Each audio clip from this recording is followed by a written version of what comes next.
નમસ્તે વિદ્યાર્થી મિત્રો, અહીંયા આજે આપણે નવું ચેપ્ટર 3 ચતુષ્કોણની સમજ તેની શરૂઆત કરીશું. બરાબર, તો દરેક વિદ્યાર્થી મિત્રોનું અહીંયા ધ્યાન. તો દેખો, ચતુષ્કોણની સમજ આપતા પહેલાં આપણે બહુકોણ વિશે માહિતી મેળવીએ કે બહુકોણ કોને કહેવાય. તો અહીંયા મેં બહુકોણની વ્યાખ્યા લખી છે કે ફક્ત રેખાખંડથી બનેલા સાદા બંધ વક્રને શું કહેવાય છે? બહુકોણ કહેવાય છે. ફક્ત રેખાખંડથી બનેલા સાદા બંધ વક્રને બધી બાજુથી કેવું હોય? બંધ. તેવા વક્રને શું કહેવામાં આવે છે? બહુકોણ.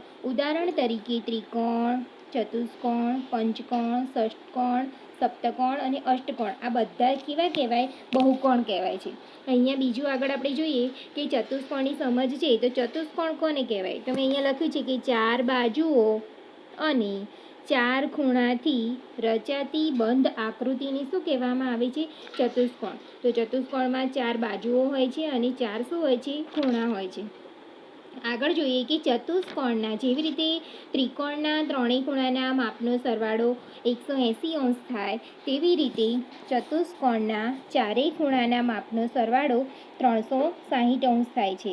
એના પછી આપણે જોઈએ કે બહિર્મુખ બહુકોણ. બહુકોણનો એક પ્રકાર છે. કોને કહેવાય? તો જે બહુકોણમાં તેના વિકર્ણનો કોઈ પણ ભાગ બહુકોણના બહારના ભાગમાં ન હોય તેવા બહુકોણને કેવું બહુકોણ કહેવાય? બહિર્મુખ બહુકોણ કહેવાય. કે જે બહુકોણમાં તેના વિકર્ણો કોને કહેવાય? તો આપણે હમણાં આગળ જોઈએ કે જે બહુકોણમાં તેના વિકર્ણનો કોઈ પણ ભાગ બહુકોણના બહારના ભાગમાં ન હોય તેને કેવું કહેવાય? બહિર્મુખ કહેવાય. તો બીજો પ્રકાર છે અંતર્મુખ બહુકોણ. તો અંતર્મુખ બહુકોણમાં આવું હોતું નથી. એટલે કે કેવું નથી હોતું? તો એનો વિકર્ણ બહાર પણ જોવા મળે છે. તો તેવા બહુકોણને કેવું કહેવાય? અંતર્મુખ બહુકોણ કહેવાય. એના પછી આપણે જોઈએ નિયમિત બહુકોણ. તો તેમાં બધી બાજુઓના માપ, કોઈ પણ ચતુષ્કોણ હોય તેની બધી બાજુઓના માપ કેવા હોય? સરખા હોય. અને અનિયમિત બહુકોણ કોને કહેવાય? તો તેમાં બધી બાજુઓના માપ સરખા હોતા નથી. તો તેવા બહુકોણને કેવું બહુકોણ કહેવાય? અનિયમિત બહુકોણ કહેવાય. તો આ બધું જે બી છે એ બધું તમારે ગણિતના ચોપડામાં લખવાનું છે. આગળ ધ્યાન. તો દેખો, વિકર્ણોની સંખ્યા જાણવા માટેનું સૂત્ર આવે છે. દરેક જણે યાદ રાખવાનું છે કે કોઈ પણ ચતુષ્કોણના વિકર્ણોની સંખ્યા જો તમને પૂછી હોય તો તે જાણવા માટે સૂત્ર છે. તો મોટા કૌંસની અંદર n-1/2 n. દાખલા તરીકે આપણી ચતુષ્કોણ, એની કેટલી બાજુઓ હોય છે? 4. અહીંયા n બરાબર આપણે શું લેવાનું છે? બાજુઓની સંખ્યા. તો ચતુષ્કોણને કેટલા વિકર્ણ હોય તે જાણવું હોય તો અહીંયા n જ્યાં જ્યાં દેખાય છે સૂત્રમાં એની જગ્યાએ આપણે શું મૂકવાનું છે? 4. તો મેં અહીંયા મૂક્યા છે. દેખો, 4 કૌંસમાં 4-1/2 અને પાછા અહીં n છે એટલે 4. 4 પછી આ 4 ઓછા 1 છે એટલે શું આવશે? 3/2 - 4. 4 તરી શું થઈ જશે? અહીંયા 12. 12 - 4. અહીંયા 12 અને 2નો છેદ ઉડે છે તો 2 છંગ શું થશે? 12. એટલે અહીં બાજુમાં મેં કર્યું છે 6 - 4. તો આમાં 6 - 4 એટલે 2. તો જે ચતુષ્કોણ છે એને કેટલા વિકર્ણો હોય? 2 હોય. વિકર્ણ કોને કહેવાય? તો આને કહેવાય. દેખો, આ જે ચોકડી ભાગ બને છે, દાખલા તરીકે કોઈ પણ ચતુષ્કોણ ABCD હોય તો એમાં જે બે વિકર્ણ AC અને કયો કહેવાય? BD કહેવાય. તો આવી રીતે તમને 5 બાજુઓવાળા 6 બાજુઓવાળા ચતુષ્કોણની તમને પૂછે કે કેટલા વિકર્ણ હોય તો આ રીતે શોધી શકાય. ખ્યાલ આવી ગયો? મેં તમને એક ઉદાહરણ દ્વારા સમજાવ્યું છે. આગળ ધ્યાન. દેખો, અહીંયા મેં સમજાવી છે એક ચતુષ્કોણ દોરીને કે ચતુષ્કોણ કયો બતાવેલો છે? ABCD. કયો છે? ABCD. તેની આ 1, 2, 3 અને 4 નંબર મળે તેની બાજુઓ કહેવાય. અંદર મેં ચોકડી વડે જે નિશાન બતાવે છે તે તેના ખૂણા કહેવાય. અને ડેશ વળી જે રેખાખંડ બતાવ્યા છે એ AC અને BD. રેખાખંડ AC અને BD તેના શું કહેવાશે? બે વિકર્ણ કહેવાય. એના પછી આની અંદર આવે છે કે અંદરના ખૂણાનું માપનો સરવાળો જાણવા માટેનું સૂત્ર. તો એનું સૂત્ર થાય n-2 × 180. આની અંદર તમને કોઈ પણ બાજુ આપેલી હોય એ બાજુઓના અંદરના બધા ખૂણાનો સરવાળો જાણવો હોય તો આ સૂત્ર વડે જાણી શકાય. તો દાખલા તરીકે 7 બાજુવાળા બહુકોણના અંદરના ખૂણાના માપનો સરવાળો જાણવો છે આપણે, તો મેં અહીંયા સૂત્ર મૂક્યું છે n-2 × 180. તો 7 - 2 × 180 એટલે 7માંથી 2 જાય તો કેટલા આવે? 5. તો 18×5 = 90. તો 7 બાજુવાળા બહુકોણના અંદરના ખૂણાના માપનો સરવાળો કેટલો થશે? 900. આ રીતે આપણે કોઈ પણ બાજુવાળા બહુકોણના અંદરના ખૂણાનો સરવાળો આ સૂત્ર દ્વારા જાણી શકીએ છીએ. આગળ ધ્યાન. અહીંયા મેં તમને એક દાખલો કરીને બતાવ્યો છે કે નીચેની આકૃતિમાં એક્સનું માપ શોધો. કોનું માપ શોધવાનું છે? એક્સનું. અહીંયા આકૃતિ તમને દર્શાવેલી છે, તો દરેક જણનું અહીંયા ધ્યાન. તો દેખો, આ પણ એક પ્રકારનું શું છે? ચતુષ્કોણ જ છે. તો આપણે આગળ શીખી ગયા કે ચતુષ્કોણમાં કેટલા ખૂણા હોય? 4. ચારેયના ખૂણાનો સરવાળો કેટલો અંશ થાય? 360 અંશ થાય. અહીંયા 3 આપેલા છે, એક 50 છે, એક 130 છે અને એક 120 છે, અને એક નથી આપ્યું, એને આપણે શું ધારી લેવાનું? એક્સ. તો અહીંયા દેખો હું લખું છું, 150 + 130 + 120 + એક્સ બરાબર શું થશે? 360. અહીંયા 50, 130 અને 120નો શું કરવાનો? સરવાળો. તો કેટલો આવશે? 300 + એક્સ બરાબર 360. એક્સ બરાબર 360 અને આ +300 પેલી બાજુ જાય તો શું બની જશે? માઇનસ. તો એક્સ બરાબર 60 આવશે. કોનું આવશે? જે ખૂણો તમને નહોતો આપ્યો તેનું માપ. બરાબર? ખ્યાલ આવે દરેક જણને?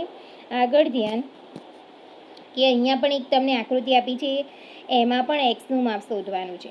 તો અહીંયા આ એક્સના માપ શોધવા માટે અંદરના 4 ખૂણાનું માપ જોઈએ, જેમાં એક 70 છે, એક 60 છે.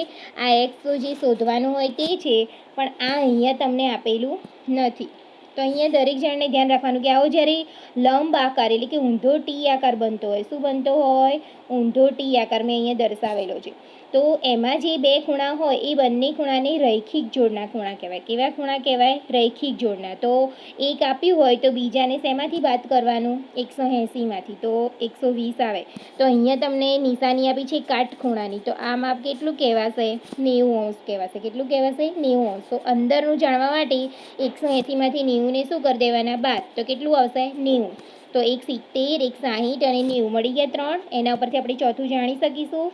તો દરેક જણનું આગળ ધ્યાન કે એક્સ + 70 + 60 + 90 બરાબર 360. તો એક્સ + 70, 60 અને 90 એનો સરવાળો કેટલો થશે? 220 બરાબર 360. તો એક્સ બરાબર 360 - 220. આ પ્લસ ડાબી બાજુથી જમણી બાજુ જશે તો શું બની જશે? માઇનસ. તો એક્સ બરાબર તમારો જવાબ આવે 140. જે અહીંયા આપણે આ એક્સ બરાબર શોધવાનું હતું. ટૂંકમાં તમારે જ્યારે કોઈ પણ 3 માપ આપ્યા હોય તો ત્રણેયનો સરવાળો કેટલામાંથી બાદ કરી દેવાનો? 360માંથી. કેમ 360માંથી કરવાનો? કારણ કે ચતુષ્કોણના ચારેય ખૂણાના માપનો સરવાળો કેટલા અંશ થાય છે? 360 અંશ.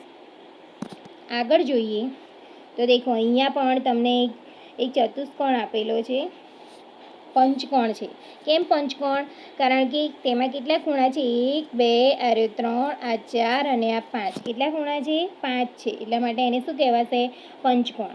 હવે આપણે પંચકોણમાં આ એક્સ આપેલા છે તેનું માપ શોધવાનું છે. બરાબર?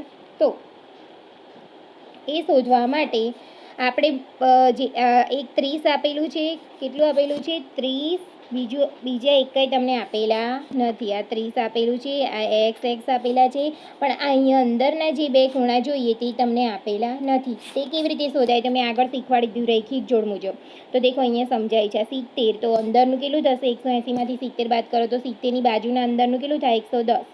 આ બાજુ 60 છે, તો 180માંથી 60 બાદ કરો તો કેટલું થશે? 120. પણ આપણને ચતુષ્કોણમાં તો ખબર છે ચારેય ખૂણાના માપનો સરવાળો 360 થાય. પણ આ પંચકોણનો તો મેં તમને આગળ શીખવાડી દીધું કે બાજુના આધારે ખૂણાનો સરવાળો માપવો હોય તો કયું સૂત્ર આવે? n - 2 × 180. તો 5 બાજુ હોય એટલે 5 - 2 × 180. 3 × 180. તો 18 તરીને 54. એટલે પંચકોણના અંદરના ખૂણાના માપનો સરવાળો કેટલા અંશ થશે? 540.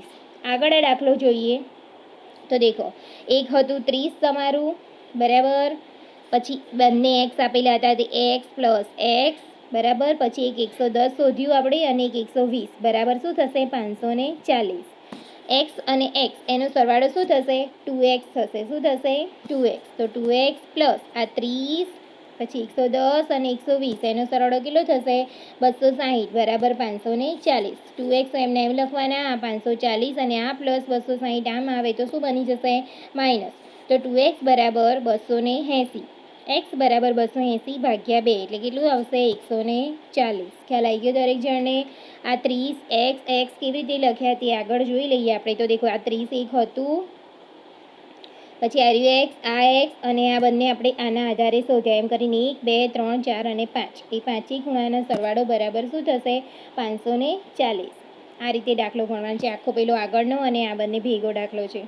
આગળ જુઓ આ આકૃતિની અંદર આ પણ એક પ્રકારનો પંચકોણ જ છે, પણ એની અંદર આ પેરેલલની લાઈન કરી છે. એનો મતલબ બધી બાજુઓના માપ કેવા છે? સરખા છે. તો અહીંયા મેં બધા બરાબર શું ધારી લીધું? એક્સ. કેટલા એક્સ? 5. કેમ? કારણ કે ખૂણાઓ કેટલા છે? 5. બરાબર શું હશે? 540. તો 5x એટલે 5x થશે બરાબર 540. તો x બરાબર 540 ભાગ્યા 5. તો x બરાબર શું આવશે? 108. તો આમાં બધા ખૂણા સરખા છે એટલે દરેક ખૂણાનું માપ કેટલું થશે? 108 અંશ. આગળ જોઈએ. આની અંદર તમારે x plus y plus z શોધવાનું છે. તો અહીંયા એક આકૃતિ આપી છે, દરેક જણનું અહીંયા ધ્યાન. તો આ આકૃતિ છે બરાબર. તેમાં 12x આપી છે, આ બાજુ પણ 12y છે ને પેલી બાજુ ઝેડ છે. તો આપણે અહીંયા દરેક જગ્યાએ અંદર આપેલું છે અને 12x અહીંયા જે 90 અને x છે બરાબર. તો આ રૈખિક જોડ કહેવાય. તો અહીંયા મેં કર્યું છે દેખો એક્સ પ્લસ 90 બરાબર 180. એટલે 180માંથી 90 બાદ કરો તો એક્સ તમને 90 મળી ગયું. પછી વાય શોધવા માટે અંદરનો ખૂણો જોઈએ, જે આપેલો નથી. તો આપણને અંદર કયો આકાર બને છે? ત્રિકોણ. તો ખબર છે ત્રિકોણના ત્રણેય ખૂણાના માપનો સરવાળો કેટલો થાય? 180, જે મેં અહીંયા કરેલું છે દેખો.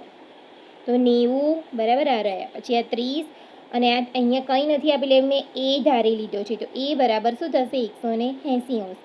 90 અને 30નો સરવાળો કેટલો થાય? 120 પ્લસ એ બરાબર 180. તો એ બરાબર 180 માઇનસ 120. તો એ બરાબર શું આવશે? 60. તો અહીંયા જે અંદરનો ખૂણો નહોતો આપ્યો એનો જવાબ શું આવશે? 60 અંશ. અહીંયા તમને એક્સ શોધી કાઢ્યું, એને 180માંથી બાદ કરવાનું. એવી રીતે ઝેડ શોધવા માટે 180માંથી કેટલા બાદ કરવાના? 30. એટલે કેટલું મળી જાય? ઝેડ તમને 150. અને વાય કેટલું મળશે? 60 બાદ કરવાના. તો કેટલું મળશે? 120. તો મેં અહીંયા કરેલું છે દેખો 120. પછી તમારે જે પણ એક્સ વાય અને ઝેડ મળે છે એનો શું કરવાનો? સરવાળો. તો એક મળ્યું તમને 90, એક 120 અને એક 150. તો ભેગો સરવાળો કેટલો થશે? 360 અંશ. તો આ ખ્યાલ આવી ગયો દરેક જણને? પહેલાં શું કરવાનું? અહીંયા વાયની અંદરનો ખૂણો નથી આપ્યો, એના માટે ત્રિકોણના ત્રણેય સરવાળાના નિયમનો ઉપયોગ કરી એનું મૂલ્ય શોધવાનું. બાકીના એક્સ વાય અને ઝેડ શોધવા માટે 180માંથી બાદ કરી ત્રણેયનો શું કરવાનો? સરવાળો કરવાનો. બરાબર. આગળ જોઈએ આપણે. તો દેખો આગળનો જે મેં કરાવ્યો એના જેવો સેમ દાખલો છે, ખાલી મેં તમને અહીંયા આકૃતિ દોરી છે. દાખલો તમારે જાતે કરવાનો છે. પેલો ત્રિકોણ હતો અને આ શું છે? ચતુષ્કોણ છે. તો એમાં પેલામાં એક્સ વાય અને ઝેડ હતું, આમાં એક ઉમેરાઈ જશે એટલે ડબલ્યુ પણ થશે. એટલે કે તમારે આમાં એક્સ વાય ઝેડ અને ડબલ્યુ શોધવાનું છે. બરાબર. એના જેવું જ છે સેમ. આમાં પણ 60 છે, એના આધારે ઝેડ મળી જશે. કેટલામાંથી બાદ કરવાનો? 180માંથી. અહીંયા 80 છે, વાય મળી જશે તમને. 180માંથી બાદ કરવાનો. આ પણ મળશે. પણ અહીંયા ડબલ્યુ શોધવા માટે અંદરના ખૂણાનું માપ જોઈએ, જે તમને આપ્યું નથી. તો આપણે આ ત્રણ તો આપેલા છે ને, એના આધારે આપણે ચતુષ્કોણના ચારેય ખૂણાના માપનો સરવાળો કેટલો થાય? 360. તો 60 વત્તા 80 વત્તા 180 ને શેમાંથી બાદ કરી દેવાના? 360માંથી. તો જે જવાબ મળે એ તમારો વારો એ મળશે. બરાબર. તો એના આધારે આપણે ડબલ્યુ શોધી શકીશું. તો 4 4 તો મળી ગયા તમને. એક્સ મળી જશે, વાય ઝેડ અને ડબલ્યુ. તો બધાનો તમારે શું કરી દેવાનો? સરવાળો. તો આ દાખલો તમારે જાતે કરવાનો છે. આગળ ધ્યાન અહીંયા. તો દેખો તમને અહીંયા આકૃતિ આપેલી છે અને બહિષ્કોણના માપ. તો તમારે ધ્યાન રાખવાનું કે કોઈ પણ બહુકોણ હોય તેના બહિષ્કોણના માપનો સરવાળો હંમેશા કેટલો થાય? તો 360 અંશ થાય. તો અહીંયા તમને 4 બહિષ્કોણ છે, એમાં 3 આપી દીધા છે, એક આપેલો નથી. તો અહીંયા શું લખવાનું?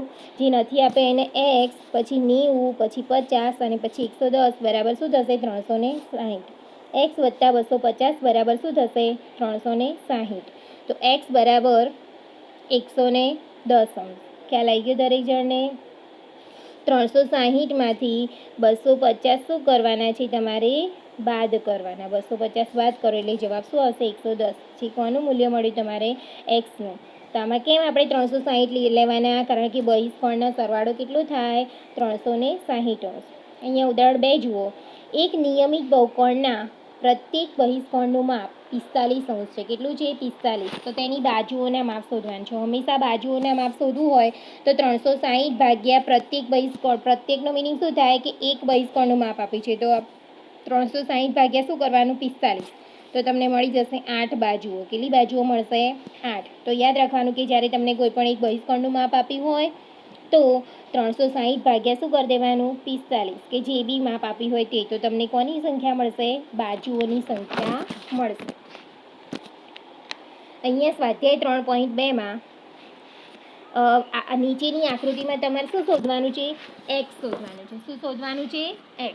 તો ખ્યાલ આવશે દરેક જણને. પહેલો દાખલો જે છે 125 વાળો, એમાં શું કરવાનું?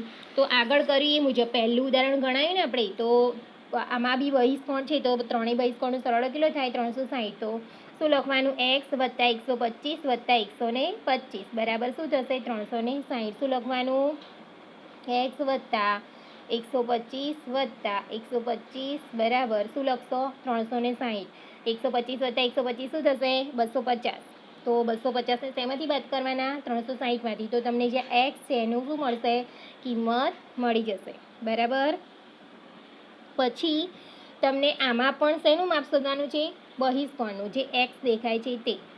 તો એના માટે તમને આ 90 આપી દીધેલો છે. બરાબર. તો અંદરનું પણ શું થાય? 180માંથી બાદ કરો એટલે શું થઈ જશે? 90. આ એક 60 છે, આ 90 છે.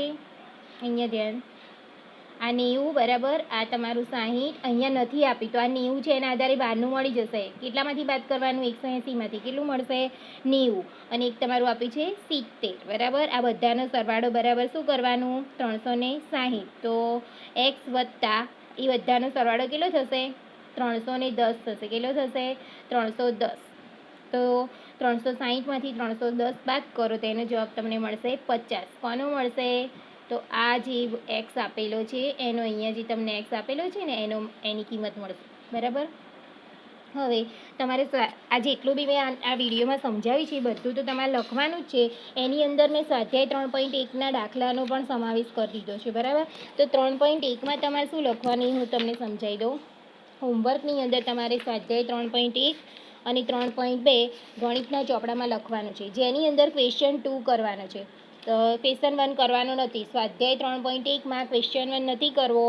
ક્વેશ્ચન 2ની અંદર લખી છે કે કેટલા વિકર્ણો છે, પ્રત્યેક ને કેટલા વિકર્ણ છે તે દર્શાવવાનું છે. તો વિકર્ણની સંખ્યા શોધવા માટેનું સૂત્ર મેં તમને આગળ શીખવાડી દીધું.